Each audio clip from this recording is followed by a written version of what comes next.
झारखंड में जातिगत आरक्षण जरूरी है, क्योंकि जब तक आरक्षण जातिगत आरक्षण नहीं होगा तो जिसकी जितनी भागीदारी उसकी उतनी हिस्सेदारी सुनिश्चित नहीं हो पाएगी। यह बातें राजद के द्वारा गोविंद हाई स्कूल के मैदान में आयोजित जनता पांव पूजन कार्यक्रम के दौरान संबोधित करते हुए बतौर मुख्य अतिथि सुभाष यादव ने कही। उन्होंने कहा कि 2024 का समय आने वाला है, आप अगर एकजुट नहीं हुए तो आने वाले दिनों में संविधान को खत्म करने के लिए भाजपा विचारधारा की पार्टी लगी हुई है।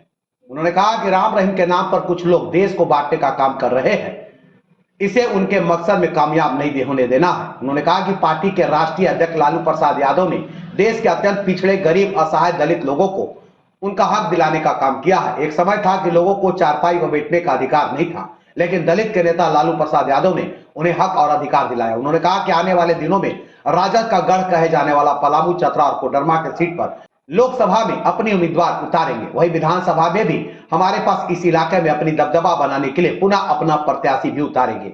उन्होंने कहा कि आज देश में राम मंदिर बनाने के नाम पर तरह तरह के पाखंड अपना रहे हैं, लेकिन भाजपा के लोग भगवान राम की परिभाषा तक नहीं जानते। वैसे लोगों के पाखंड से आज हम लोगों को बचने की जरूरत है। उन्होंने कहा कि बिहार में राजद गठबंधन की सरकार ने 5 लाख लोगों को नौकरी देने का काम किया है। इसमें झारखंड के 12,000 अभ्यर्थी भी शामिल है। उन्होंने कहा कि आज हम लोग झारखंड के बिछड़े हुए लोगों के साथ एक मंच पर लाने का काम कर रहे हैं। देश में लोकतंत्र बचाने के लिए, संविधान बचाने के लिए तमाम जनमानस को सत्ता का परिचय देना होगा। उन्होंने कहा कि देश में जनता मालिक है, लेकिन आज कुछ ऐसे नेता है जो जनता के वोट से जीतकर खुद को घमंड में चूर हो जाते हैं, तो उन्हें देवता रूपी जनता को भूल जाते हैं। उन्होंने कहा कि आने वाले समय में वैसे नेताओं को मुंहतोड़ जवाब देने की जरूरत है। राजद के प्रदेश अध्यक्ष संजय सिंह यादव ने कहा कि अब जनता की पांव पूजाई कार्यक्रम चतरा और कोडरमा में हो चुका है, रविवार को गढ़वा में किया गया। उन्होंने कहा कि राजद के राष्ट्रीय अध्यक्ष लालू प्रसाद ने वंचितों, दलित और स्वर्ण समुदाय के लोगों के लिए पंचायत में विद्यालय खुलवाने का काम किया है, ताकि उनके बच्चे शिक्षित होकर अपने हक और अधिकार को संविधान डॉक्टर भीमराव अंबेडकर के द्वारा दिया गया संविधान को समझ सके और उससे संविधान को बचा सके। उन्होंने कहा कि डॉक्टर भीमराव अंबेडकर का संविधान के बदौलत ही आने वाले समय में मजबूत और शिक्षित हो सकते हैं। उन्होंने उपस्थित जनमानसों से कहा कि हम सभी एकजुट हो और आने वाले दिन पुनः राजद का होगा। कार्यक्रम के दौरान पूर्व सांसद घूरम राम ने कहा कि राजद के सुप्रीमो लालू प्रसाद यादव जन जन के विचार थे, आज भी हर वर्ग के लोगों के दिलों पर राज करते हैं।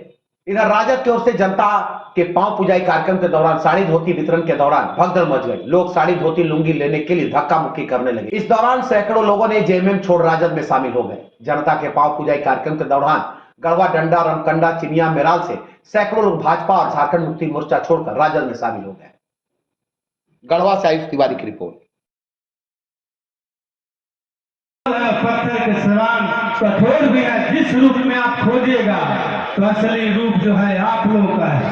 हमारे जो सामाजिक न्याय के प्रणेता और आर्थिक न्याय का जो प्रणेता तेजस्वी प्रसाद यादव जी थे, उन्होंने जाकर के माननीय प्रधानमंत्री जी से उन्होंने कहा कि जातीय जनगणना कराओ और जिसकी जितनी भागीदारी उसकी उतनी हिस्सेदारी।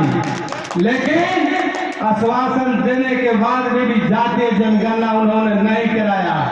तो बिहार में जातीय जनगणना उन्होंने करा करके दिखा दिया।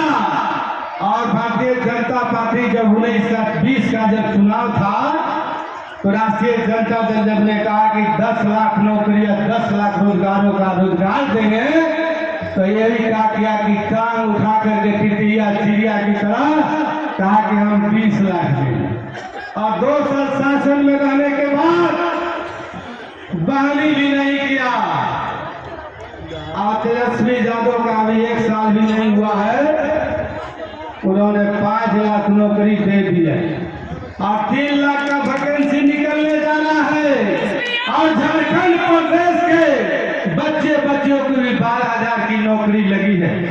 और माननीय प्रधानमंत्री जी 2019 में भी बोले थे कि मैं रोजगार नौजवानों को 2-2 करोड़ रोजगार देंगे, लेकिन अब 10 साल करीब नजदीक आ गया पूर्णे में, तो 20 साल का भी बोनी, 20 करोड़ का बोनी नहीं हुआ। तो मैं बताओ दोनों नौजवान साथियों से कहना चाहता हूँ, या अपने पूर्वजों के इतिहास को पढ़ो। और जब तक अपने पूर्वजों के इतिहास को नहीं पढ़ोगे तो स्वतंत्रता पा करके भी आप गुलामी से अलग नहीं है। और ऐसे सामाजिक काम करो कि आने वाला जनरेशन भी तुम्हारा इतिहास लिखे, तुम्हारा इतिहास भी पढ़े।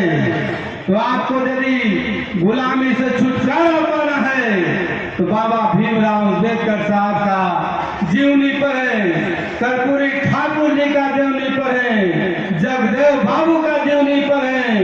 और इन लोगों का सजीवन फरसाने का सिद्धांत का काम आदरणीय लालू प्रसाद यादव जी ने किया था। आज हमारे जितने मालिक अभिभावक माताएं बहनें आई हुई हैं, आप कहा गया है कि मान सम्मान से बढ़ करके कुछ नहीं है। आज यदि पैर पूजने और प्रसाद देने का काम हम लोग करेंगे तो आने वाले लोग जो आपके बीच में आते हैं, जो यहाँ का जो बगल का सांसद है वो भी आप लोग के बीच में आए होंगे, जाति महुआ फरियाए होंगे, हित नाता फरियाए होंगे, लेकिन आपने समझने का काम नहीं किया। जो आपका मान सम्मान सर उठा के जीने की तालीम का अधिकार का बात करता हो वही आपका है। यदि आपका सांसद जाकर के लोकसभा में नहीं बरम बाबा तक जाकर यदि कह देते हैं कि जातीय जनगणना कराओ, नहीं तो भारतीय जनता पार्टी में हम नहीं रहेंगे, तो राष्ट्रीय जनता दल सांसद का चुनाव नहीं लड़ेगा।